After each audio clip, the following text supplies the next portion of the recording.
রায় মিলনের স্বামীর সঙ্গে এরকম করে নাচ করে কীর্তন করে, তারপরে কয় কি আমরা মিলন গাইছি, আমাকে এখন মানে পয়সা দাও দক্ষিণা দাও এরকম বলে। জানতে পারতেছি কিন্তু তারা কিভাবে এই কথাটা বলবো এটা আর কি বলতে চাইছিলাম মাতাজি। হরে কৃষ্ণ। অনেক সময় প্রচারে যাই, আমরা পাঠ করি, কীর্তন করি, কিন্তু একটা নিয়ম আছে যে পাঠ কীর্তন করার ফলে সেটা কী করতে হয়, দক্ষিণা দিতে হয়। সেই দক্ষিণা যদি না দেওয়া হয় তাহলে যে আমি শ্রবণ করছি এই শ্রবণের একটা দক্ষিণা দিতে হয়। এই যে আমাদের ক্লাসে অনেকেই প্রণামী দেয়, কারণ হচ্ছে কি একজন শিক্ষক শিখাচ্ছে, তাকে গুরু দক্ষিণা দিতে হয়। আর যদি কেউ এই শিক্ষকের গুরু দক্ষিণা না দেয় তার জ্ঞান কি সাফল্যমণ্ডিত হবে না। শুনেই যাবেন, দেখবেন অনেকেই ইসকন ভক্তদের থেকে শুনছে কিন্তু শ্রবণ করার পরও কি হচ্ছে, উন্নতি হচ্ছে না। কারণ যেই কোনো জিনিস আপনি ভগবানকে ছানা মাখন যেটাই দিবেন, দেখবেন অনেক সময় এটার সাথে কি করা হয়, একটা দক্ষিণা দেওয়া হয়। যেই কোনো ভুজি দেওয়া হয় একটা দক্ষিণা দেওয়া হয়। তাই এই রকম যদি সিস্টেম হয় তাতে কোনো সমস্যা নেই, দক্ষিণা দিতেই পারেন।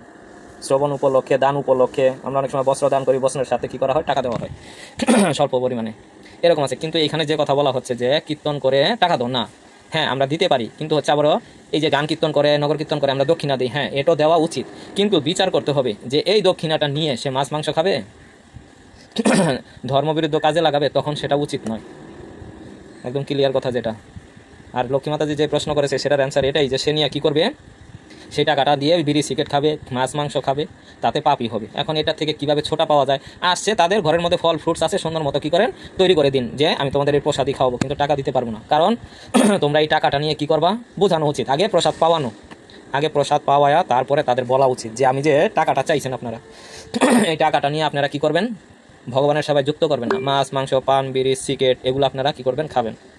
ভালো কাজে, হয়তো কোনো মন্দিরের কাজে ইউজ করতে পারেন, কিন্তু ওই মন্দিরটায় সুন্দরভাবে কৃষ্ণ কথা প্রচার হচ্ছে না। ওইখানে যে ব্রাহ্মণ দিয়ে পূজা দিবেন, যাকেই দিবেন, সে মাছ মাংস সে নিয়ম পালন করে না, চারটা। তা আমার টাকাটাই কী করবে, আমি সেই টাকার পাপেরও কি বেনিফিটটা আমারই পেতে হবে, ভোগ করতে হবে। লক্ষ্মীমাতা আবার হাত তুলেছেন, বলেন। কথা বোঝা যাচ্ছে না। হরে কৃষ্ণ। প্রভু কোন আছে তোমরা জানি যে টাকাটা তারা কি করে। হরে কৃষ্ণ। হরে কৃষ্ণ। প্রভু শোনা যায়, বলেন। বলছি কি আমার ঘরে মিষ্টি আছে, ফল আছে, গাইছে মিষ্টি খাও। কয় কি না আমাকে দক্ষিণে দিতে হবে। কি দক্ষিণে দিলে তো তোমরা ইয়ে করবে না। তারপরে না তা করবো না, মানে আমরা খোল হারবো, হারমোনিয়াম হারবো, এটা বলছি।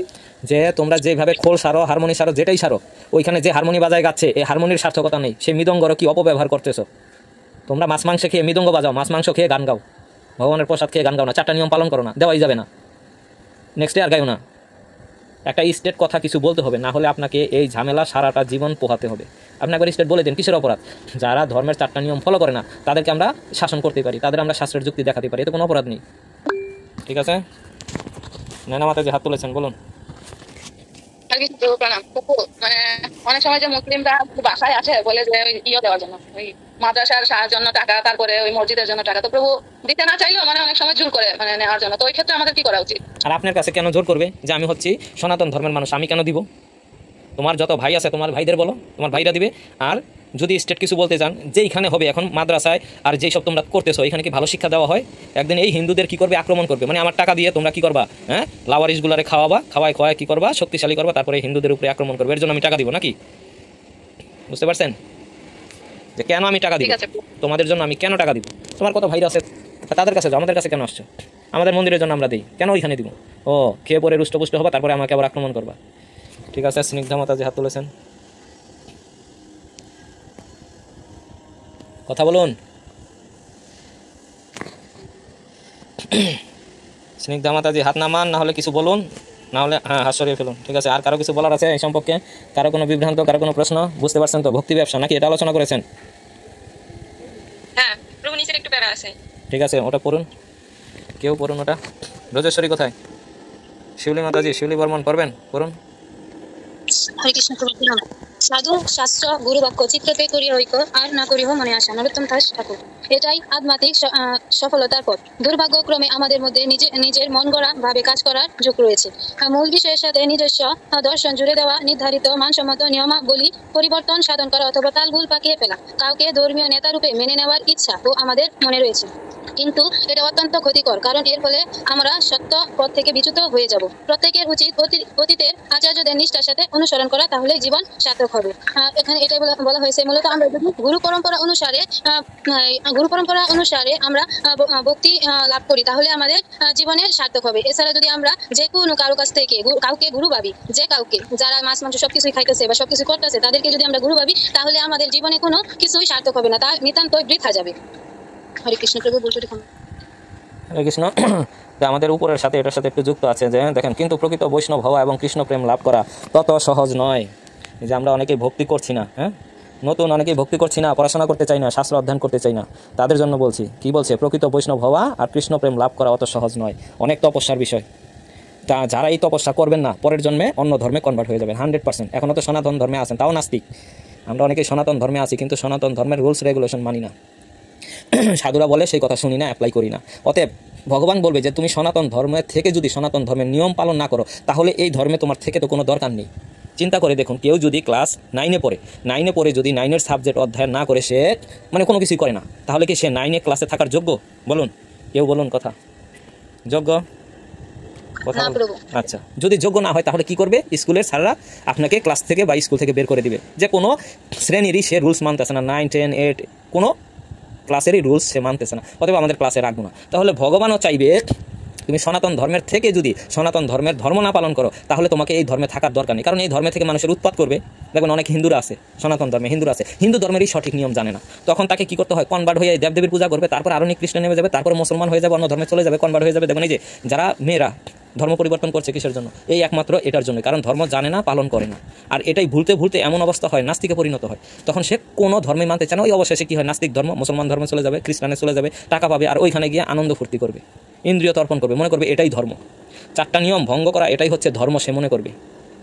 তখন এরকম নাস্তিকে রূপান্তরিত, তখন আরও অদচ্ছলে চলে যাবে, তমগুণে থাকবে, রাস্তায় পড়ে থাকবে, হিরোইন গাঁজা খেয়ে, তখন আরও নিকৃষ্ট লাইফে চলে যাবে, একসময় পশু পাখি জনিত চলে যাবে। তাহলে চিন্তা করে দেখুন, আমরা যারা সনাতন ধর্মের আছি, ধর্ম ফলো করছি না, একদিন এই কুকুর বিড়াল হয়ে এই দুনিয়াতে থাকতে হবে। এর জন্য আমাদের সবারই উচিত ধর্ম সম্বন্ধে অনুসন্ধান করা, আমার ধর্মে কী কী নিয়ম আছে। অনেকে বলে সনাতন ধর্মে কোনো নিয়ম নাই। দেখবেন, আমি আরেকটা কথা বলছি, আসিফ না কি জানি একটা পেজ আছে দেখবেন ফেসবুকে, এই আওয়ামী লীগের বিপক্ষে কিছু কথা বলে। আসিফ না কি জানি, এই আসিফ না, কিন্তু সরি, ওই ছেলেটার নাম জানি কি, দেখবেন মাথার সামনে অল্পখানি চুল আছে, বেশি একটাই না, সে হয়তো কোনো দেশে থাকে, ওইখানে থেকে আওয়ামী লীগের বিরুদ্ধে অনেক কথা বলে, আর হিন্দুদের একটু পক্ষে কথা বলে। আর এই মুসলমান ধর্মের বিপক্ষে, সে সম্পূর্ণ বিপক্ষে, ওই মুসলমান ধর্ম সে বিশ্বাস করে না। নামটা আমি জানি না, কেউ হাত তুলেছেন বলবেন? না না না না না, ও না, ঠিক আছে, যাই হোক, আমি তার ছবি একটা পাঠাই দিব, পরে দেখতে পারবেন। তা সে কি করে? এই সনাতন ধর্মকে সাপোর্ট করে, এই জন্য সনাতন ধর্মের অনেক কথা সে তুলে ধরে। মুসলমান একটা, সে অন্য দেশে থাকে, এই দেশে থাকে না। তা হচ্ছে কি, দেখুন এই যে এইরকম সবাই জানতেছে যে সনাতন ধর্মটাই হচ্ছে শ্রেষ্ঠ। সে অনেক ধর্মের নাটিখুটি খোঁজ করতে করতে করতে বৌদ্ধ, জৈন, অনেক রকমের ধর্ম সম্পর্কে অনেক কিছু করার পরে এই সনাতন ধর্মে এসে সে ঠেকছে, এবং এটাকেই সে ভালোবাসে, সাপোর্টও করে। কিন্তু তার ওই রকম শক্তি জনবল কিছু নেই, কিন্তু তার ফলোয়ার আছে অনেকেই। সে খুব ভালো ভালো কথা বলে, এবং আওয়ামী লীগের না, বিএনপির বিরুদ্ধে নাকি অন্য কোনো বিরুদ্ধে সে কথা বলে, আওয়ামী লীগের হয়তো একটু সাপোর্ট করে, যেটাই হোক। তা চিন্তা করে দেখুন যে একটা নাস্তিক ধর্মের থেকে সে আমাদের ধর্মের সাপোর্ট করছে, মানেটা কি? মানেটা হচ্ছে যে সনাতন ধর্ম খুব ভালো, পারফেক্ট, এবং ফিলোসফি আছে এটাতে অনেক কি শাস্ত্রসম্মত, অনেক দিক নির্দেশনা আছে। এটা কোনো উড়ে আসা না ধর্ম। এর জন্য আমরা যারা ফলো করছি না বা পালন করছি না, খোঁজ করার চেষ্টা করুন। এই সনাতন কথার অর্থ কি? আমার দেহের ভিতরে পরমাত্মা হচ্ছে চিরশাশ্বত সনাতন, সেই সনাতন আত্মা অনুযায়ী হচ্ছে আমার দেহটা সনাতন, এর বিনাশ নেই, ক্ষয় নেই। তাহলে চিন্তা করে দেখুন, আর ধর্ম যেগুলো আছে, আমাদের হিন্দু কিন্তু ধর্ম না, হিন্দু হচ্ছে একটা জাত, ধর্ম হচ্ছে সনাতন। এই পৃথিবীর 84 লক্ষ জীবী হচ্ছে সনাতন ধর্মের, হচ্ছে কি, তার আত্মা অনুযায়ী বিচার করা হচ্ছে, দেহ না। দেহটা বোরখা পড়লে মুসলমান, ধুতি পড়লে হিন্দু, তারপর বৌদ্ধ পোশাক পড়লে খ্রিস্টান পোশাক পড়লে, এই পোশাক পড়লে কি ধর্ম পালন হয়ে যায়? হয় না। তো এখানে সেই কথাই বলছে যে দেখেন, আমাদের পরম্পরা অনুযায়ী আমাদের মন গড়া কোনো কিছু আমরা অ্যাকসেপ্ট করবো না। আপনি যে সনাতন ধর্মের সেটা যাচাই ফাচাই করে তারপর আপনি গ্রহণ করেন, যে আমার ধর্ম কেন সনাতন, কী কারণে সনাতন, আমরা কার অংশ। তখন এই পরম্পরা অনুযায়ী যদি আমরা খোঁজ করতে চাই, তখন আমরা সব ফিলোসফি সুন্দর মতো পেয়ে যাব, এতে কোনো তালগোল পাকাবে না। আর আমরা এই সব জিনিস তথ্যগুলো তার কাছ থেকে জানতে পারবো সাধুগুরু বৈষ্ণবের মাধ্যমে। এর জন্য উপরে দেখেন কি বলা আছে, সাধু শাস্ত্র গুরু বাক্য চিত্তেতে করিয়া ঐক্য, আর না করিহ মনো আশা। বলছে সাধু গুরু শাস্ত্র, এই তিনজন যদি ঠিক থাকে শাস্ত্রের কথা, যেমন আমি বলছি কি, পরমেশ্বর ভগবান শ্রীকৃষ্ণ 5000 বছর আগে কি করছে, ভগবান আইসা প্রচার করছে। এই কথাটা যদি শাস্ত্রে পান, সাধু বলছে, গুরু বলছে, তিনজনে যদি এক হয়, তাহলে বুঝতে হবে যে আপনার কথা আর শাস্ত্রের কথা বা গুরু তিনজনের কথা, হ্যাঁ এই ধর্ম ঠিক আছে। তো এখানে সেই কথাই বলছে। আমরা এই জড়জগতের অনেক মানুষের কথা শুনে বিভ্রান্ত হই, আর এই বিভ্রান্তের কারণে হচ্ছে কি, আমাদের ধর্মটাকে আমরা অনেক সময় কি করি, টালগোল পাকিয়ে ফেলি, যে যেটা বলে সেটাই আমরা কি করি, শুনি, আর এইসব শ্রবণ করে আস্তে আস্তে কি হয়, আমরা এই আমাদের এই ধর্মপথ থেকে কি করি, সরে যায়, এবং কি অন্য ধর্ম আমরা গ্রহণ করি। কিন্তু এগুলো আমাদের উচিত না। এর জন্য সবাই খুঁজুন, আপনার ধর্মই হচ্ছে শ্রেষ্ঠ। এই জাত, ওই যে বলা হচ্ছে যে জাত, সব জাতি ঠিক আছে, লিগেল আছে, এই যে এখানে মুসলমান এরাও কিন্তু লিগেল আছে, একেবারে আনলিগেল না, কিন্তু তাদেরটা হচ্ছে কি বেশি ভালো না। যেমন সনাতন হচ্ছে সর্বশ্রেষ্ঠ, এটার একদম 100% সব কিছু পাবেন, যুক্তি সঙ্গত পাবেন, কিন্তু মুসলমানে গিয়ে কিছুটা হারিয়ে যাবে, এখানে অনেক কিছু পাইবেন না, বিভ্রান্তিকর কথাবার্তা পাবেন। দেখেন আজকে এই ওদের অধপতনের কারণে ওরা হচ্ছে বিনাশ হয়ে যাচ্ছে। আজকে সারা পৃথিবীতে, এই পৃথিবীর মধ্যে একমাত্র মুসলিম হচ্ছে উগ্রপন্থী। এই ধর্মের যতগুলো মানুষ আছে সব এই জাতের, ওরা হচ্ছে একদম নিকৃষ্ট। তারপরে আসেন, তারপরে হচ্ছে খ্রিস্টান, তারপরে আসেন, তারপরে হচ্ছে বৌদ্ধ, তারপরে আসেন ফার্স্ট স্টেজে পাবেন হিন্দু। এর মধ্যে অনেক ভেজাল আছে, এর মধ্যে অনেক ভেজাল আছে। চিন্তা করে দেখেন, ভগবান বলছে যে কি, যারা ধর্ম করবে না তারা বিনাশ হয়ে যাবে। আমরা পঞ্চপাণ্ডবদের ক্ষেত্রে দেখি, দেখেন, আর এই কলির যুগে সেই প্রমাণ পাচ্ছি। দেখেন যারা অধর্ম করছে, এই মুসলমান সবচেয়ে নিকৃষ্ট, এরাই ক্ষতিগ্রস্ত হচ্ছে, এরাই বিনাশ হয়ে যাচ্ছে। ফিলিস্তিনি, গাজা, ইসরায়েল, ইরাক, ইরান বলেন, পুরা ধ্বংস শেষ, পুরা ধ্বংস শেষ। কারণ তাদের যে মতবাদ এগুলো হচ্ছে কি বেশি ভালো না, আর এর কারণে তারা পুরা ধ্বংস। এই পৃথিবীর মধ্যে তারা একমাত্র ধ্বংসপ্রাপ্ত। তারপরে খ্রিস্টান আছে, তারপরে বৌদ্ধ আছে, তারপরে এই আমাদের সনাতন ধর্মের মানুষ আছে, ঠিকই আছে, কিন্তু এর মধ্যে অনেক নাস্তিকতা। হ্যাঁ, সঠিকটা মানে না, নানান রকমের নিজের মন গড়া ধর্ম, নিজের মন গড়া ধর্ম এখানে হলে হবে না। এখানে আমাদের আচার্যরা, আমাদের গুরু পরম্পরায় যারা আছে, তারা যে কথা বলছে সেটাই আপনাকে ফলো করতে হবে। আর যদি সেটা ফলো করেন তাহলে টিকে থাকতে পারবেন, না হলে দুনিয়ার মধ্যে ধ্বংস হয়ে যাবেন। আর একমাত্র এই ধ্বংসের পথ থেকে সবাইকে সনাতন ধর্মের একমাত্র আগলে রেখেছে এই ইসকন সোসাইটি। আজকে এই ইসকন সোসাইটির কারণে সবাই ভালো ধর্ম, পিওর ধর্ম করছে, যেটা সঠিক, এটা তো আমরা অনেকেই জানি না। সেই সঠিক ধর্মটাই কী করতেছে, এই ইসকন সোসাইটি প্রচার করতে পারছে। দেখেন আজকে ইসকন কত ক্ষতিগ্রস্ত হয়েছে সারা বিশ্বে। সারা বিশ্বে কোন সোসাইটিটা, কোন সংস্থাটা ক্ষতিগ্রস্ত হচ্ছে দেখেন। বাংলাদেশে যত রকমের এই বাবা, ওই বাবা, তারপরে হচ্ছে কি কি বলবো, কী আরও আছে, কি ফরিদপুরে আছে, কি আঙিনা, কি ওই মঠ, ওই মঠ, কত রকম দেখেন। হ্যাঁ, থাকতে পারে, সমস্যা নাই, কিন্তু দেখেন তারা কয়টা নিয়ম পালন করে? 4টা নিয়ম পালন করে। আর কোনো সংস্থা দেখেন, এই বাংলাদেশে যত রকমের মতপথ আছে 4টা নিয়ম পালন করে। অনুকূল ঠাকুর পালন করে 4টা নিয়ম, কয়টা ভক্ত পাবেন? খুঁজে পাবেন না। লোকনাথ বাবার কয়টা 4টা নিয়ম পালন করে? খুঁজে পাবেন না। তারপরে আঙিনার ভক্ত 4টা নিয়ম পালন করে? খুঁজে পাবেন না। হ্যাঁ, তারপরে হচ্ছে কি এই গোপালগঞ্জে আছে, কি জানি আমার স্মরণ হচ্ছে না, ভুলে যাচ্ছি। হ্যাঁ, তারা 4টা নিয়ম পালন করে? খুঁজে পাবেন না। হ্যাঁ, কোন সংস্থা 4টা নিয়ম পালন করে? আছে কেউ বলতে পারবেন? এই পৃথিবীতে 4টা নিয়ম পালন করে খুঁজে পাবেন? বলেন শিউলি বর্মন। হরে কৃষ্ণ প্রভু। আমি একটা কথা শুনছিলাম যে গৌরীয় মত, আরেকটা শুনছিলাম আর কি, গৌরীয় মতের বিষয়ে যদি কিছু বলতেন আপনি। এখন হচ্ছে আমাদের এই গৌরীয় মঠ, আমাদের এটা ব্রহ্মমাধব গৌরীয় সম্প্রদায় একই। এই ব্রহ্মমাধব গৌরীয় সম্প্রদায় হচ্ছে গৌরীয় মঠ, আর আমরা হচ্ছে এই গৌরীয় মঠেরই, আমরা হচ্ছে গৌরীয় ভক্ত। এর জন্য বলে কি গৌরীয় মঠ, মানে মঠটা হচ্ছে কি একটা মন্দির নাম। মঠ মন্দির আগের দিনে ওই উচ্চারণগুলো হতো, এখন তো মানে একটু স্পেশালিভাবে মন্দির বলা হচ্ছে। এটাও ছিল ওই বাক্যটারই বিভিন্নভাবে, মঠও বলা যায়, আশ্রমও বলা যায়, বুঝছেন? আশ্রমে মানে কী করে, এখানে সাধু সন্ন্যাসীরা থাকে। মন্দিরে মনে করেন এখানে নিত্য প্রয়োজনীয় সেবা পূজা হয়, মানুষ আসা যাওয়া হয়, এইরকম সিস্টেমে। এই গৌরীয় মঠ আর আমাদের ইসকন সোসাইটি একই, কিন্তু প্রভুপাদ চিন্তা করলো গৌরীয় মঠের কিছু কিছু মানে হচ্ছে সিদ্ধান্তগুলো, সব সিদ্ধান্তই ভালো, কিন্তু তাদের প্রচার প্রসার, তাদের মানে রেস্ট্রিকশন, নিয়ম সবাই সুন্দর মতো পালন করে না। গৌরীয় মঠের অনেকে আবার করছে, কিন্তু বেশিরভাগই হচ্ছে ঢিলে ঢালা নিয়ম করতেছে। তারপর প্রভুপাদ চিন্তা করলো যে কী করা যায়, যে আমি আলাদাভাবে একটা সোসাইটি তৈরি করবো, যেখানে একদম 100 মানে নিয়মগুলো সুন্দরভাবে এই পৃথিবীতে প্রচার হবে। এর জন্যই দেখেন বলছে এখানে সুচিতা, শুদ্ধতা, মানে ব্রাহ্মণের যে 9টা গুণ, বৈষ্ণবের যে 24-26টা গুণ, এগুলো সুন্দরভাবে পালিত হবে। এর জন্য প্রভুপাদ চিন্তা করলো যে ওই সোসাইটিতে অনেকেই এইসবে আগ্রহী না, প্রচারে আগ্রহী না, মানে ধর্ম অনুশীলন করায় অত একটা আগ্রহী না, মানে ঢিলা ঢালা মোট কথা। এর জন্য প্রভুপাদ চিন্তা করলো যে না, আমি এমনভাবে একটা সোসাইটি তৈরি করবো সারা পৃথিবীতে যেন এটা নিয়মগুলো খুব একটু করা হবে, নিয়মগুলো খুব সুন্দরভাবে পালন করবে। এর জন্য প্রভুপাদ চিন্তা করলো যে না, হ্যাঁ, আমি আলাদাভাবে একটা সোসাইটি। এর জন্য ইসকন সোসাইটি ও গৌরী মঠেরই অন্তর্ভুক্ত, আলাদা কোনো কিছু না, একই, কিন্তু সংস্থা দুইটা আলাদা। এখানে খুব কড়া রুলস রেগুলেশন পালিত হচ্ছে, আর ওইখানে একটু ঢিলে ঢালা হচ্ছে। আর অনেক পার্থক্য আছে, আমি জানি না, তবে আমার যতটুকু মানে জানি ততটুকুই বললাম, মানে যতটুকু দেখেছি, তাদের সাথে মিশছি, তাদের সাথে চলছি, অনেক কিছু পার্থক্য আছে। ঠিক আছে, আর কারো কোনো প্রশ্ন? অর্জুন উবাচ দৃষ্টান্তম দেখে ইমম এই সমস্ত স্বজনম আত্মীয় স্বজনদের কৃষ্ণ, হে কৃষ্ণ, যুদুষ্য যুদ্ধবিলাসিনী সমপস্থিতম সমবেত শীদন্তি অবসন্ন হচ্ছে মম আমার গান্ত্রাণি সমস্ত অঙ্গ প্রত্যঙ্গ মুখ চ ও পরিশুশ্রুতি শুষ্ক হচ্ছে। অনুবাদ। অর্জুন বললেন, হে প্রিয়বর কৃষ্ণ বন্ধু বান্ধব ও আত্মীয় স্বজনদের এমনভাবে যুদ্ধবিলাসী হয়ে আমরা অবস্থান করতে যে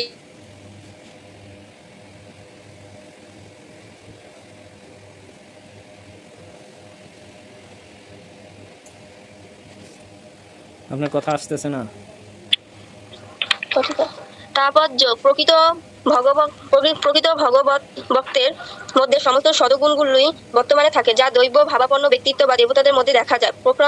পক্ষান্তরে যারা অভক্ত, তারা জাগতিক শিক্ষা সাংস্কৃতিক মাপকাঠিতে যত উন্নত হোক না কেন, তাদের মধ্যে এই সমস্ত দৈব গুণগুলির অভাব থাকে। সেই কারণে যুদ্ধক্ষেত্রে অর্জুন তার সেই সমস্ত আত্মীয় পরিজন ও বন্ধুদের দেখে তৎক্ষণিকই করুণাদ্র হয়ে পড়েছিলেন। যারা নিজেদের মধ্যে যুদ্ধ করার সিদ্ধান্ত গ্রহণ করেছিল তার সপক্ষে সৈন্যদের প্রতি অর্জুন শুরু থেকে সহানুভূতিশীল ছিলেন, কিন্তু শত্রুপক্ষের সৈন্যদের আসন্ন মৃত্যুর কথা ভেবে অর্জুন করুণা অনুভব করেছিলেন। আর যখন তিনি সে কথা ভাবছিলেন তখন তার শরীর কাঁপছিল, মুখ শুষ্ক হয়ে গিয়েছিল। তিনি তাদের যুদ্ধের মানসিক দেখে আশ্চর্য হয়েছিলেন। বাস্তবিক পক্ষে অর্জুনের রক্তের সম্পর্কিত সমস্ত আত্মীয় স্বজনেরাই তার সঙ্গে যুদ্ধ করতে এসেছিলেন। অর্জুনের মতো একজন দয়ালু ভগবত ভক্তকে এই সমস্ত কিছু বিচলিত করেছিলেন। এখানে যদিও উল্লেখ করা হয়নি, তবুও সহজে অনুমান করা যায় যে অর্জুনের শরীর কেবল কম্পিত ও মুখ শুষ্ক হচ্ছিল তা নয়, তিনি করুণাবশত ক্রন্দনও করছিলেন। অর্জুনের এই ধরনের আচরণ তার দুর্বলতার প্রকাশ নয়, তা হচ্ছে তার হৃদয়ের প্রবলতার প্রকাশ, যা ভগবানের শুদ্ধ ভক্তের একটি বৈশিষ্ট্য। তাই বলা হয়েছে যশস্তি ভক্তি ভগবতা কিঞ্চনা সর্বে গুণ। তো বলতে পারতেছেন এটা স্কিপ করে চলে যান, পরেরটা বলুন। ভগবানের প্রতি যার অবিচল ভক্তি আছে, তিনি দেবতাদের সমস্ত মহৎ গুণের দ্বারা বিভূষিত, কিন্তু যে ভগবত ভক্ত নয় তার সমস্ত গুণই জাগতিক এবং সেগুলো নিতান্ত অকিঞ্চিতকর, কারণ সে মনোধর্মের দ্বারা পরিচালিত হয় এবং অবধারিতভাবেই চোখ ধাঁধানো জড়জাগতিক শক্তি দ্বারা আকৃষ্ট হয়ে পড়ে। বলুন কি বুঝতে পারলেন? একজন প্রকৃত ভক্তের মধ্যে ভালো গুণগুলো সব ভালো গুণগুলো থাকবে, আর যারা অভক্ত প্রকৃত যারা ভক্ত নয় তাদের মধ্যে খারাপ গুণগুলো থাকবে। আচ্ছা ঠিক আছে, ভালো গুণ ছিল। এখন আপনার ভিতরে কি গুণ আছে বলেন তো? আপনার ভিতরে আমি বলছি তারপরে বলুন। এখানে অর্জুনের জায়গা হচ্ছে আপনি, তো এখানে বলছে অর্জুনের ভালো গুণ আছে। এখন চিন্তা করে দেখুন, অর্জুনের যে ভালো গুণ আছে আমার ভিতরে কি সেই গুণ আছে? তাহলে আপনার ভিতরে কি গুণ আছে সেটাই বলুন। আমাদের জন্য পুরোপুরি গুণ নেই, কিছুটা আছে। খুব ভালো যে কিছুটা গুণ আছে, আর বাকি গুণগুলা বলছে দেবতাদের গুণ, ভক্তদের ভিতরে দেবতাদের গুণ থাকে। তাহলে দেখেন আপনার জড়জাগতিক কিছু প্রতিষ্ঠা আছে। কীরকম পরীক্ষা দিয়েছেন, সামনে পাস করবেন, আপনার কি যোগ্যতা আছে? আপনি এসএসসি পরীক্ষা দিয়েছেন, ভালো একটা রেজাল্ট করেছেন, যেটাই হোক, নাম্বার 1 হয়েছেন আর 2 হয়েছেন, তা আপনার এই গুণটা কি? জড়গুণ। এই গুণটা কোনো কাজে লাগবে কৃষ্ণের সেবায়? বলুন। অনেকে পরীক্ষা দিচ্ছেন, পড়াশোনা করতেছেন বা ভক্তিপথে নেই, যে কোনো রকম এই নিয়ম করছি, কন্টিনিউ করছি না, তাহলে আপনার ভিতরে যে গুণ আছে সে গুণটা কি কোনো মূল্য আছে? এখানে বলছে যে গুণটা আছে সেটার কোনো মূল্য নেই, জড়জাগতিক। বলুন এখানে। হ্যাঁ, মূল্য নেই। তাহলে আপনার কি মূল্য রইল? এই যে আপনি বলেন ভগবানের আমি ভক্ত বা আমি ভগবানের ভক্ত হতে চাই, তো এই যে আপনার যে জড় গুণটাই বেশি, এই গুণে কী করবেন? অনেক সময় অহংকার করবেন। আমি ফার্স্ট ডিভিশনে পাস করেছি, এই বাংলাদেশের মধ্যে কি নাম্বার 1 হয়েছি, তো এটা হচ্ছে আপনার জনগুণ। এটা মৃত্যুর সঙ্গে সঙ্গে শেষ। একদিন হয়তো ভাইরাল হবেন নাকি, একদিন ফেসবুকে হোক পত্রিকায় হোক আপনার ছবি আসতে পারে। তারপরে কি হবে? সেই ছবি দুমড়ে মুচড়ে অনেকে কী করবে? ছ্যাপ ফেলবে, অনেকে কফ ফেলবে, অনেকে নাক পুষবে, এই আপনার ওই ছবিটা দিয়ে মনে করুন। দেখুন অনেক সময় ফেসবুকে এখানে ভাইরাল হয়, তার কতদিন পরে তারপরে কি হয়? দুর্নাম বের হয়ে যায়। কিন্তু বলছে ভক্তের যেই গুণ আছে সেটা হচ্ছে দৈব গুণ, দেবতাদের যে গুণ আছে সেই গুণের চেয়ে বেশি। তা আমার দেবতা যখন ভক্তের গুণ, সেটা কি হয় দেখেন, সারা জীবন কি হয়? অক্ষয় হয়ে থাকে। কীরকম দেখেন, আমাদের ইসকন সোসাইটিতে প্রভুপাদ আজকে সারা বিশ্বে ভগবানের নাম প্রচার করেছে, জড়জাগতিক পড়াশোনা করেছে, নাম প্রচার করেছে, তার সারা পৃথিবীতে নাম এখনও রয়েছে। বলছে 10,000 বছর পর্যন্ত তার নাম সবাই গুণকীর্তন করবে। দেখেন সে অপ্রকট হয়ে গেছে, তার কথা সবাই বলে প্রভুপাদ। আর গেলেই দেখবেন তার একটা বিগ্রহ আছে ইসকন মন্দিরে, সেখানে গুরু পূজা হয়। তাহলে চিন্তা করে দেখুন, তার গুণ সে অক্ষয় হয়ে রয়েছে, এই পৃথিবীতে যতদিন থাকবে অক্ষয় হয়ে থাকবে। তাহলে আপনার আমার যে পড়াশোনার গুণটা সেটা কতদিন থাকবে? এই যে 1 মাস হয়তো একটু ফেসবুকে এখানে ওইখানে, তারপর আর আপনাকে দেখবেও না, শুনবেও না, জিজ্ঞাসাও করবে না এটা কি। তাহলে এর জন্য আমাদের কোনো মূল্য রইল না। এখন আমাদের মূল্য রইল না কেন? আমাদের অবশ্যই মূল্য আছে। আপনার এই জ্ঞানটা দেখেন, এতদিন জড়জাগতিক পড়াশোনা করছেন, এখন আমাদের ক্লাসে যুক্ত হয়েছেন, এখন আপনার সেই চিন্ময় গুণ কী হচ্ছে? বর্ধিত হচ্ছে। এখন আপনি ফেমাস হয়ে যাবেন। এই যে পড়াশোনা করতেছেন, কৃষ্ণের জ্ঞান অর্জন করতেছেন, কোথায় কি বলতে হয় সেগুলো শিখতেছেন। এই যে এখন আপনার গুণটা ছড়িয়ে যাবে, অত্র এলাকায় ছড়িয়ে যাবে। যেমন আমাদের স্নিগ্ধা মাতাজি, আমাদের নতুন আসছে মোহনা মাতাজি, এই যে ধর্ম করবে তখন তার খ্যাতি বেড়ে যাবে। এমন এক মাতাজিকে দেখেছিলাম কপালে তিলক, গলায় তুলসী মালা, গীতা সম্বন্ধে খুব সুন্দর করে শোনালো। এই যে দেখছেন আপনার কথা ছড়িয়ে যাচ্ছে। যেমন দেখেন, আমি বলি না আমার কথা অনেক জায়গায় ছড়িয়ে গেছে, এই শিরোমণি আমার কথা সিঙ্গাপুরে সবাই চিনে। দেখেন বলি না, এটা হচ্ছে ভগবানই কী করে ভক্তকে ভাইরাল করে দেয়। তা আমাদের এই ভাইরাল সবসময় মর্যাদা সম্পন্ন ভাইরাল, ওই রকম অশ্লীল ভাইরাল নয়। পুরো সিঙ্গাপুর আমাকে অনেকেই চিনে, গোপালগঞ্জ অনেকেই চিনে, যারা ভক্তদের মধ্যে এই প্রভুটা কী করে গ্রন্থ বাড়ি গিয়ে প্রচার করে। দেখেন আমার অনেক ভক্তরা আছে, ভক্তরা কি অনেক সময় মন্দির আসে যে এই শিরোমণি কোথায়, এই শিরোমণি প্রভুকে দেখতে চাই। আবার অনেক আমাদের মন্দির থেকে যখন অনেক জায়গায় প্রচারে যায়, শিরোমণি প্রভুর সাথে আমার সাথে যুক্ত আছে। এই যে দেখেন কীভাবে আমরা ভাইরাল হয়ে যাচ্ছি। এরকম আপনারাও হয়ে যাবেন যদি ভগবানের সাথে যুক্ত থাকেন, আর তখনই আপনি মহামূল্যবান, একটা অমূল্য রত্ন। বলছে এই ইসকন সোসাইটিতে প্রতিটা ভক্ত হচ্ছে একটা অমূল্য রত্ন।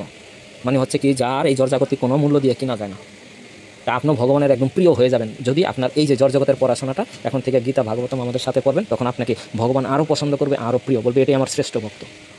এর জন্য আমাদের কি করা উচিত? ধর্ম জানা উচিত। আর এখানে যে কথা বলছে এখান থেকে আরও কেউ কিছু বলেন, আমি একটু। আপনি বলতেছিলেন যে এই জড়বিদ্যা আমরা কিভাবে পারমার্থিক বিদ্যা কাজে লাগাতে পারি বললেন, তো এটা চৈতন্য চৈতামৃতে আছে, পরে কেন লোক কৃষ্ণ জানিবারে, কৃষ্ণ যদি না জানিল তাহলে বিদ্যায় কি করে।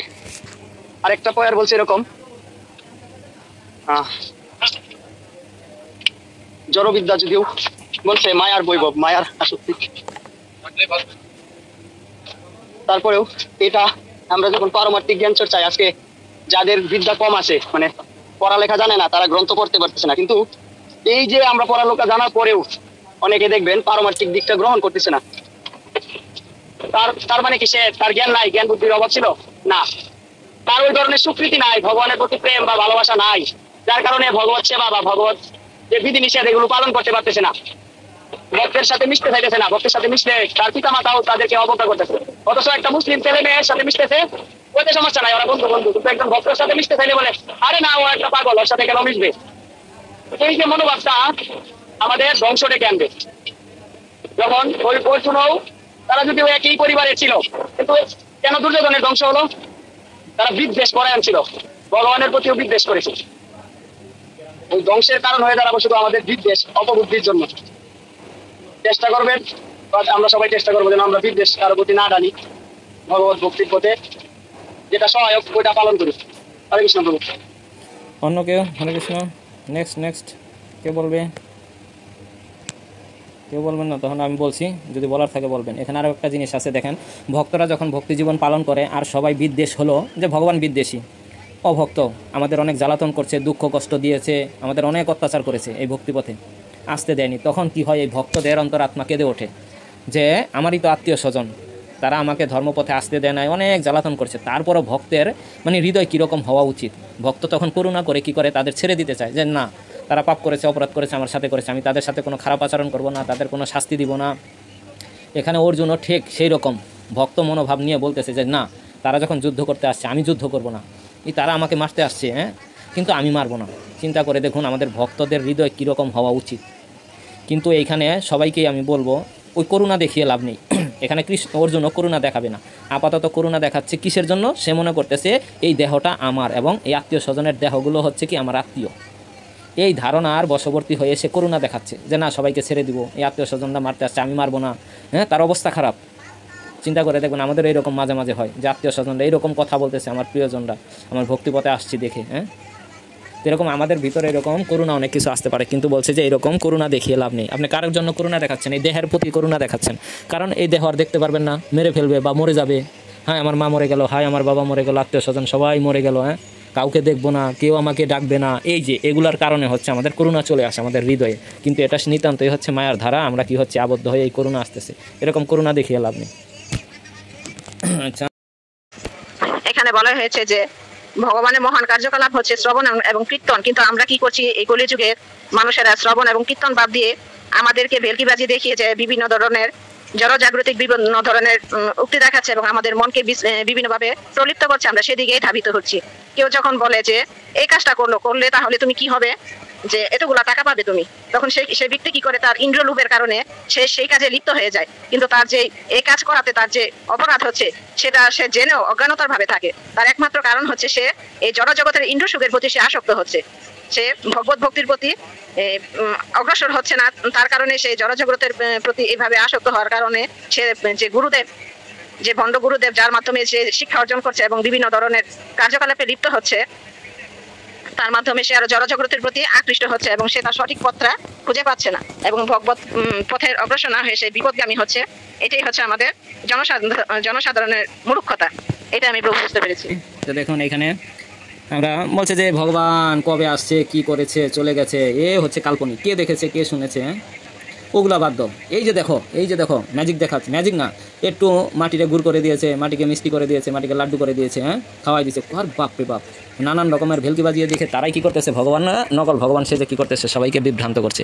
এখন সবাই বলছে যে ওই ভগবানের তো কি, হরে কৃষ্ণ, ওই ভগবানের তো কি আমরা সচক্ষে দেখি না, এখন এই যে ভগবান দেখতে পাচ্ছি এটাই তো আসল ভগবান। কত কিছু আমার রোগ ব্যাধি এটা সেটা কত কিছু মানত করে অনেক কিছু কী হয়েছে, হ্যাঁ আমি উপকার পেয়েছি। তো এইরকম আমরা ভেলকিবাজির মধ্যে পড়ে আছি। তো এখন আমাদের হচ্ছে কি এই ভেলকিবাজির মধ্যে পড়ে আমরা কিছুটা বেনিফিট পাচ্ছি, শুধু আমরা এই ভেলকিবাজি দেখছি না আর ভেলকিবাজির পাল্লায় পড়ছি না, এখান থেকে কিছু বেনিফিট পাচ্ছি, এটা ক্ষণিকের বেনিফিট পাচ্ছি। কিন্তু আমরা ওই যে বলছে যে কি ঝুমা মাতাজি আমরা আরও পাপে জড়িয়ে যাচ্ছি। যেমন অনেকেই এখন কি হচ্ছে ফেসবুকে টাকা পাওয়া যায়, অনেকে কি করছে সারাদিন এই ধর্ম করবে ক্লাস করবে ও দরকার নেই, সারাদিন ফেসবুকের মধ্যে নেচে গিয়ে অশ্লীল কথাবার্তা পোশাক আশাক সেজে সারাদিন ভরে কী করবে বেশার ফিল্মের মতো কী করবে ছবি বানিয়ে কী করবে ছাড়বে। আমাদের এই বৈষ্ণব জগতের অনেক সাধু মাতাজিরও কী করেছে শুরু করে দিয়েছে, মনে করছে জানি কত প্রচার করে দিচ্ছে। চিন্তা করে দেখুন যে আজকে এই স্টাইল করে যারা এরকম ধর্মপ্রচারক সেজে, নকল ধর্মপ্রচারক আসলেই হোক ধর্মপ্রচারক সেজে নানান স্টাইল মেকআপ টেকআপ করে যেই কথা শুনে দেখেন তো আপনার কথা শুনে কে ভক্ত হয়েছে, একবার খোঁজ করে দেখুন। আপনার এই কথা শুনে কে ভক্ত হয়ে গেছে? তাহলে আমাদের আচার্যরা কী করতো সারা দিন এই কী করতো অনলাইনেই থাকতো। আমাদের আচার্য মহারাজরাই সারাদিন এই ফেসবুকে নানান রকমের ভঙ্গি সঙ্গী করে কী করতো ফেসবুকে ছাড়তো। আমাদের অনেক ভক্ত মাতাজিরও আছে, প্রভুরও পারমিশন দিয়ে দিয়েছে ধর্মপ্রচার করো ফেসবুকে যা পারো তাই করো, শুরু করে দিয়েছে নানান অঙ্গভঙ্গি। আর নিজের সন্তানটাকে পর্যন্ত বিক্রি করে দিয়েছে ধর্মপ্রচারের জন্য, যা খুশি তাই করাচ্ছে। দেখুন তো আপনার এই কথা শুনে কয়জন ভক্ত হয়েছে? আসল কথা হচ্ছে কি টাকা ইনকাম করা, আর কিছু না। বলছে ধর্মপ্রচার হবে, এদিক দিয়ে টাকা ইনকামও হবে। আর এটার পিছনে কি হচ্ছে সবাই লালায়িত হচ্ছে, সারাদিন এই হ্যান্ডফোন ধরে বসে আছে, অনেকের সন্তানরা ধরে বসে আছে, এই তুই প্রণাম মন্ত্র বলে ছেড়ে দিচ্ছে, মনে করছে যেন দুনিয়া উদ্ধার করে দিছে। চিন্তা করে দেখুন তো বাহিরের পশ্চাত্য দেশের কয়টা ভক্ত মাতাজিদের সন্তানদের এরকম করাচ্ছে। তারা পারে, তাদের কাছে নিজের কাছে সেই জ্ঞান গচ্ছিত রাখছে, এরকম অ্যাডভার্টাইজ করেছে কোথায়। আর বাংলাদেশে দেখবেন পোলাপান একটা মন্ত্র বলছে বলে দিয়েছে রে, শুরু করে দিয়েছে। যেমন বাংলাদেশে সব প্রচার হচ্ছে, আর কোথাও প্রচার হচ্ছে না। বিদেশে কোন ভক্ত? আমাদের ভাগবত মহারাজ জন্মগতভাবেই সে ওই রকম, তারপরও কতটুকু হচ্ছে? তো অনেকটাই হচ্ছে কি জানি না ইনকামের জন্য নাকি প্রচারের জন্য। কতটুকু হবে প্রচার? ওই যে অন্যের সন্তান হচ্ছে আমার সন্তানকে বানাবো, কিন্তু এটা কতটুকু সেই প্রচারে ভক্তি থাকবে ভগবানের প্রতি সেটাই চিন্তার বিষয়। কতটুকু ভগবানের প্রতি প্রেম ভালোবাসা থাকবে সেটাই হচ্ছে চিন্তার বিষয়। বাহ্যিকভাবে অঙ্গভঙ্গি করে এগুলো করাচ্ছি, নিজেরাও করছি সন্তানদেরকে দিয়েও করাচ্ছি, জানি না ভগবানের সাথে কতটুকু রিলেশন থাকবে। এর জন্য হচ্ছে কি আমাদের এই জিনিসগুলো খেয়াল করা উচিত। ওই নকল ভগবান আর এরকম ভেলকিবাজির মধ্যে পড়ে আমাদের জন্য কী হয় সমস্যা আমরা বাড়িয়ে তুলি না। এগুলো হচ্ছে সব ছলনা। আর এরকম অনেকে অবতার সেজে বসে আছে। আমরা আরেকটা প্যারা পড়বো, আরেকটা প্যারা পড়ুন কেউ। হরে কৃষ্ণ। নেক্সট প্যারাটা কে পড়বে? শুরু করুন না। দীপালি মাতাজি। উপনিষদগুলি পরোক্ষভাবে আদিপুরুষ ভগবান শ্রীকৃষ্ণের প্রতি আমাদের মনোযোগ আকর্ষণ করায়, কিন্তু সকল উপনিষদের সারাংশ ভগবদ গীতা প্রত্যক্ষভাবেই শ্রীকৃষ্ণের প্রতি মনোযোগ আকর্ষণ করায়। ভগবদ গীতায় অথবা শ্রীমদ্ ভাগবতে শ্রীকৃষ্ণ সম্বন্ধে যথাযথভাবে শ্রবণের দ্বারা মন ক্রমশ সমস্ত কলুষিত বিষয় থেকে নির্মূল হয়। শ্রীমদ্ ভাগবতে বলা হয়েছে ভগবানের ক্রিয়াকলাপ শ্রবণের দ্বারাই ভক্ত তার দিকে ভগবানের কৃপাদৃষ্টি আকর্ষণ করতে পারেন। এভাবে প্রত্যেক জীবের হৃদয়ে অবস্থিত হয়ে ভগবান ভক্তকে উপযোগী নির্দেশাবলী দান করে তাকে সহায়তা করেন। ভগবদ গীতায়ও এটি প্রতিপন্ন হয়েছে। হরে কৃষ্ণ প্রভু। এখানে বলা হয়েছে যে উপনিষদগুলি ভগবান শ্রীকৃষ্ণের প্রতি আমাদের মনোযোগী আমরা মনোযোগী হই, এটাই বলা হয়েছে। সমস্ত উপনিষদগুলি শ্রীকৃষ্ণের প্রতি মনোযোগ আকর্ষণ করায়। আর উপনিষদগুলি যথাযথভাবে শ্রবণের দ্বারা আমাদের মনের যে কলুষগুলি আছে এগুলি থেকে আমরা আস্তে আস্তে নির্মূল হই, আমাদের মন থেকে এগুলো একেবারেই চলে যায়। আর ভগবানের এই ক্রিয়াকলাপ শ্রবণের দ্বারাই আমরা ভগবানের কৃপাদৃষ্টি লাভ করতে পারি। আর ভগবান প্রত্যেক জীবের হৃদয়ে অবস্থিত হয়ে সেই নির্দেশাবলীগুলি আমাদের দান করেন এবং সেগুলো শিখতে আমাদের সহায়তা করেন। এটি প্রতিপন্ন করা হয়েছে। হরে কৃষ্ণ প্রভু, এটি বুঝতে পারলাম। হরে কৃষ্ণ। তো এখানে আমাদের বলছে যে ভগবানের কথা আমরা ভগবানকে সাক্ষাৎ দেখে তার লীলা এইরকম, কতটুকু হৃদয়ের ময়লা দূর হবে জানি না। বলছে এখানে শ্রবণের মাধ্যমে আমরা শ্রবণের মাধ্যমে কী করতে পারি? ভগবানের প্রতি আকৃষ্ট হতে পারি। দেখবেন অনেক সময় বলে যে কি ভগবানকে কিভাবে দর্শন করা যায়, তা দেখবেন অনেকেই বলে যে কেন ছবি দেখে না, ভগবানকে দর্শন করা যায় কান দিয়ে। কীভাবে আবার দেখা যায়? যেমন অনেক সময় বলে হ্যাঁ নাক দিয়ে দেখো, নাক দিয়ে দেখা কি মানে হচ্ছে নাকের দিয়ে ঘ্রাণ নিলে উপলব্ধি হয় জিনিসটা ভালো এবং খারাপ। ঘ্রাণের মাধ্যমে জ্ঞানেন্দ্রিয়, ঘ্রাণের মাধ্যমে কি অর্জন করা, দেখেন জ্ঞান কত রকমের হতে পারে। একটা হচ্ছে পড়াশোনা চোখে দেখে একরকম জ্ঞান, আরেকটা জ্ঞান হচ্ছে কি এই নাক দিয়ে স্বাদ ভালো মন্দ খারাপ বিচার করা, এটা হচ্ছে জ্ঞানেন্দ্রিয়। তো এই ভগবানকে দর্শন করা যায় কি এই পড়াশোনা করে কি কান দিয়ে শুনে, এইরকম ভগবানকে সামনাসামনি চোখে দেখে দর্শন করা যায় না। আপনি ভগবানকে কান দিয়ে শুনবেন যত লীলা কথা, একসময় কী করবেন আপনার মেমোরিতে কী হবে সেই লীলাটা ভেসে উঠবে। তো আমরা দেখছি সনাতন গোস্বামী না রূপ গোস্বামী তখন সে বসে বসে কী করেছিল, রাধারানী আর কৃষ্ণের লীলা দর্শন করেছিল। যখন ফুল পাড়তে চেয়েছিল গাছে ডাল ধরে, তখন এক হাত কী করলো, কৃষ্ণ কী করলো, ডালটা একটু নিচা করে দিল, তখন এক হাত দিয়ে ধরলো আর কী করলো, ডালটা ছেড়ে দিল, রাধারানী ঝুলতেছে। তারপরে সনাতন গোস্বামী না রূপ গোস্বামী কী করেছিল, হচ্ছে হাসতেছিল। এটা আবার অন্যজনে দেখে তখন একটা বৈষ্ণব অপরাধের মতো হয়েছিল। তাহলে কি বোঝা গেল, ভগবানকে দর্শন করা যায় কীভাবে, কান দিয়ে, চোখ দিয়ে দর্শন করা যায় না ভগবানকে, সবাই পারে না। এর জন্য আমাদের উচিত কি এই শ্রবণ শক্তি বেশি বেশি করে পড়বো, বেশি বেশি করে শ্রবণ করব। আর এই শ্রবণ করার ফলে কি আমরা ভগবানকে দর্শন করতে পারব। এছাড়া অন্য কোনো রাস্তা নেই ভগবানকে দর্শন করার। কারো কোনো প্রশ্ন আছে? কারো কোনো প্রশ্ন মন্তব্য? হ্যাঁ, স্নিগ্ধা মাতাজি বলেন। হরে কৃষ্ণ প্রভু, আমার একটা অন্য বিষয়ে প্রশ্ন আছে। তো দুর্যোধনের হচ্ছে গিয়ে রথের নাম কি, এই প্রশ্নটা মানে আমাকে একজন করেছে, তো আমি উত্তর বলতে পারিনি। যদি আপনি এবং আপনারা কেউ যদি জানেন কৃপা করে আমাকে একটু বলুন। আচ্ছা, অ্যান্সারটা দিচ্ছি, আমারও জানা নেই। এখন হচ্ছে সে রথ কি কিনবে নাকি জিজ্ঞাসা করলেন নাকি, যে আপনি কি রথ কিনবেন? না প্রভু, উনি হচ্ছে গিয়ে শাস্ত্র জ্ঞান মানে শাস্ত্র অধ্যয়ন করে, তো উনি জানে না, এর জন্য আমাকে বললো যে একজন গৌরী বৈষ্ণবকে জিজ্ঞাসা করছিল, তো সে উত্তরটা দিতে পারেনি। পরে বললাম যে কি প্রশ্ন করছে, যদি আমি পারি তাকে আনসার এনে দিব। তো তারপরে আমাকে বললো যে এই প্রশ্নগুলো মানে যেটা মূল্যবান, দুর্যোধনের রথ কি ছিল, দুর্যোধনের বাবা কে ছিল, দুর্যোধনের ঠাকুরমা কে ছিল, দুর্যোধন গোত্র কী ছিল, এগুলো হচ্ছে কি মানুষকে বিভ্রান্তি করা। এই সব প্রশ্নের কোনো প্রশ্ন নিবেন না, আর যদি নেন না তাহলে বুঝবেন ও লোকটা বেশি সুবিধার নয়। এগুলো মানুষকে কি করতে চাচ্ছে, ছোট করতে চাচ্ছে। সবার মাঝখানে এইসব প্রশ্ন করে মানুষকে ছোট করবে, নাজেহাল করবে। সে ভালো লোক নয়। আর যে প্রশ্ন করেছে আমি যতটুকু কথা বললাম বিচার করে দেখুন সে ওইরকম ভক্ত কি না, তাহলে বুঝবেন যে সে হচ্ছে কি মানুষকে বিভ্রান্তি করার আর ছোট করার জন্য এরকম প্রশ্ন করছে। আমাদের উচিত ভক্তি জীবনে কোনটা আমার উন্নতি করবে, কোনটা করলে আমি এই জন্ম মৃত্যুর ব্যাধি থেকে রক্ষা পাবো, এইরকম প্রশ্ন করা উচিত। কিন্তু এই প্রশ্ন করার উদ্দেশ্যই হচ্ছে তাকে নিচা করা, মানুষের সামনে ছোট করা। আমি জানি না, এর জন্য আগে বলছি যে সে কি রথ কিনবে না রথ দিয়ে কী করবে চালাবে। কারণ হচ্ছে তার প্রশ্নটা আমার একেবারেই মনোপ্রত না, সেটা হচ্ছে কি উদ্বেগ দিচ্ছে মানুষকে। কেউ যদি জানেন বলুন। ধরনের রথের নাম কি এবং দুর্যোধনের সারথি কে ছিল, তারপর হচ্ছে গিয়ে দ্রৌপদী, সেই দ্রৌপদীর মাতার নাম কি। তারপর আমি বললাম যে দ্রৌপদী তো অগ্নিকন্যা, সে তো অগ্নি থেকে হচ্ছে যজ্ঞের আগুন থেকে বের হয়েছে। ওরকম ভাবে যদি তার মায়ের নাম খোঁজা যায়, যে তার পিতার নাম যদি না ধরা হয়, যে দ্রুপদ, দ্রুপদ হচ্ছে কি তার পিতা, তো যদি এরকম তার পিতার নামও ধরা না হয়, তাহলে হচ্ছে কি তার মাতার নাম কেন ধরা হবে, এরকম আমি তাকে বললাম। তারপর বললো আমাকে আর কিছু বলে না, আমি চলে আসছি প্রভু। তো জানি না, এটা হয়তো কাউকে ছোট হয়। আমি একটা জিনিস নোটিস করছি যে আমাদের এখানে যে হচ্ছে গৌরী বৈষ্ণব হোক বা যেই হোক, মানে আমাদের বাজারে যখন বাৎসরিক কাজে যে ভাগবতম পাঠটা করতে আসে, তো তখন উনি খুঁজে খুঁজে এমন প্রশ্ন করে প্রভু যে তারা কেউ উত্তর দিতে পারে না, ম্যাক্সিমাম এরকম। শুনুন, কারণটাই হচ্ছে তাকে ছোট করা। আর যেই লোকগুলো প্রশ্ন করে তাদের সাথে মিশবেন না, যে তোমার যেই মনে কি চলছে সেটা ভালো না, একান্তই নাস্তিকতা, তুমি মানুষকে ছোট করতে চাচ্ছ, এর জন্য তুমি খুব খারাপ, তুমি দূরে সরে থাকো। তুমি জিজ্ঞাসা করবা তোমার 3 পুরুষের নাম বলতে পারবা, অপদার্থ কোথাকার। রূপময় প্রভু কিছু বলবেন, বলুন।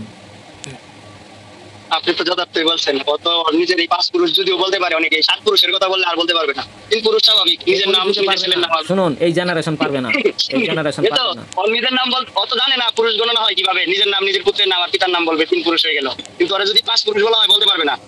আর এটার একটা উদাহরণ হচ্ছে ভগবান রামচন্দ্র হনুমানকে একটা মালা দিয়েছিলেন উপহার স্বরূপ।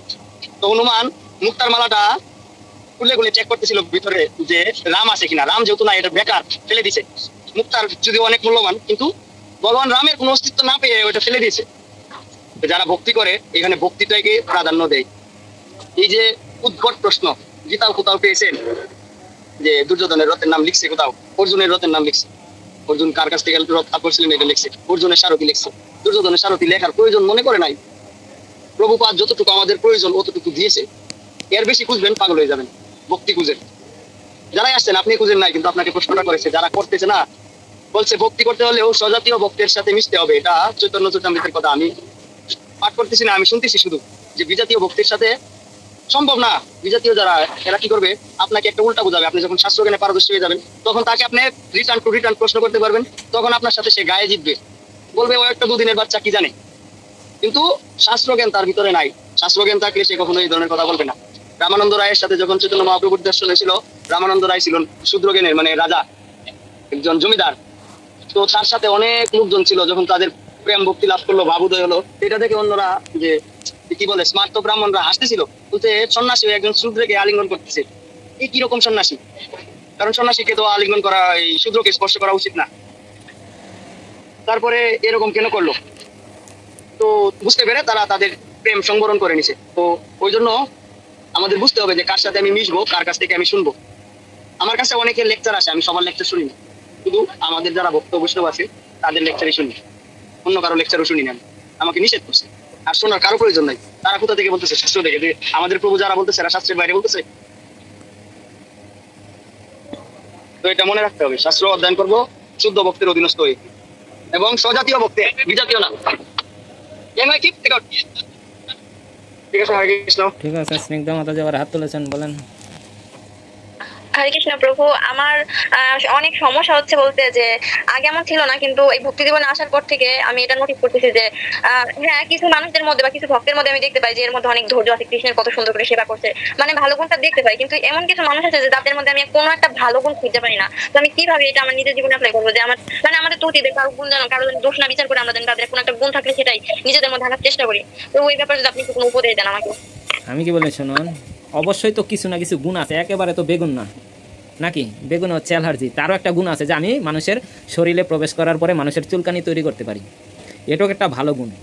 দেখবেন নাস্তিকে এই যেরকম প্রশ্ন করবে, যে খুব একটা ভালো গুণ আছে যে প্রশ্ন করার তার একটা প্রবণতা আছে, সবাই প্রশ্ন করতে পারে না। আমাদের ক্লাসে দেখেন অনেকেরই বলি প্রশ্ন করুন প্রশ্ন করুন, ওই নাস্তিকের তারপর তো কি প্রশ্ন করার যে তখন ওই নাস্তিককে বলতে পারেন যে উদ্ভট প্রশ্ন করছে, তখন বলতে পারেন যে দেখেন আপনার অনেক মানে সব কিছু কত গুণ আছে না আছে জানি না, কিন্তু আপনার একটা ভালো গুণ আছে যে নাস্তিকের মতো আপনি প্রশ্ন করেন। তাকে খারাপ বলেন নাই, কিন্তু তার বিষয়টা হচ্ছে নাস্তিকতা, কিন্তু প্রশ্নটা খুব ভালো, প্রশ্নটা মানে প্রশ্ন করার প্রবণতাটা, তাকে এইভাবে কি করতে পারেন, হ্যাঁ, অবজ্ঞা করতেছে না, তারা এইভাবে প্রশংসা করতে পারেন যে আপনার জানি না কী কী গুণ আছে, কিন্তু একটা গুণ আছে প্রশ্ন করার, কিন্তু প্রশ্নগুলো যথার্থ না, একদম বেকার, যা আপনার জীবনে ধ্বংসের কারণ হয়ে দাঁড়াবে। দেখছেন কত সুন্দর একটা কথা বললেন, কোনো ক্রোধ নাই, কোনো কিছু নাই, সিম্পলের ভিতরে তাকে কি করলেন, হ্যাঁ, বলে দিলেন। তো এইরকম বলবেন, যখন ক্রোধ আসবে না তখন তার প্রশংসা করবেন। আপনার অবশ্যই তো ওই যে মানুষের ভালো সেবা করো, খারাপ সেবা হয়তো মানুষের খারাপটাই দেখেন, তখন দেখবেন যে এই খারাপটাকে কীভাবে ভালোভাবে বলা যায় তার কাছে। আমি যেরকম বলছি এইভাবেই বলেন, প্রেজেন্টেশন করেন তার কাছে, দেখবেন অবশ্যই সে কী করবে একদিন না একদিন, যে আমার জীবনটাই কী করলাম, এই নাস্তিক প্রশ্ন করতে করতে, অযথা প্রশ্ন করতে করতে জীবনটারে শেষ করে দিলাম। তা আপনার এই কথার মাধ্যমে সে ভক্তিপথে আসতে পারে, তখন দেখবেন যে চিন্তা করবেন যে আমার প্রশ্নটা তারে করা বা বলাটা যথার্থ হয়েছে, হিংসা না সেটা। ঠিক আছে, প্রভু অপরাধ নেবেন না, কিন্তু আমার এমন মনে হয় যে একটা সুন্দর করে একটা প্রভু সুন্দর করে বুঝাচ্ছে, বা কোনো একটা মহারাজ সুন্দর করে একটা পাঠে বুঝাচ্ছে যে মহাপ্রভু আমাদের কি শিক্ষা দিচ্ছে, বা আমাদের বৈদিক শাস্ত্রে কি কি কি সিদ্ধান্ত দিচ্ছে, আমাদের কিভাবে হচ্ছে গিয়ে মানে জীবনটাকে পরিচালনা করা উচিত। কিন্তু হুট করে কোনো মানুষ যদি একটা মানে খারাপ ভাবে একটা প্রশ্ন করে, তাহলে এটা একটা দৃষ্টতা বা অপরাধমূলক কাজ হলো না? কারণ আমরা তো শাস্ত্রে অধ্যয়ন করছি যে প্রথমে তাকে সন্তুষ্ট করতে হবে, তারপরে যদি আমাদের কিছু জানার থাকে আমরা অবশ্যই তার কাছ থেকে জানতে পারি। তো আমার এমন মনে হয় প্রভু। স্বাভাবিক মনে হতেই পারে, তখন আপনি এই জিনিসটা মেনে নিতে পারেন যে আগের জন্মে হয়তো তার সাথে আমি এরকম খারাপ আচরণ করছি, আজকে সে আমার সামনে কাউকে এরকম অপমান করছে, সেটা আপনাকে এইভাবেই নিতে হবে যে আমারও কর্মের ফল, যে আমাকে এই কথাটা শুনতে হবে। যাক ভালো, তার জন্য প্রার্থনা করবেন, কৃষ্ণ তাকে বুদ্ধি দাও, জিনিসটা হজম করতেই তো হবে, কিন্তু কিভাবে হজম করবেন সেই দৃষ্টিভঙ্গিটা আপনার কাছে, যে ভগবান কৃষ্ণ কৃপা করে তাকে ভালো কথা বলার একটা সুযোগ দাও।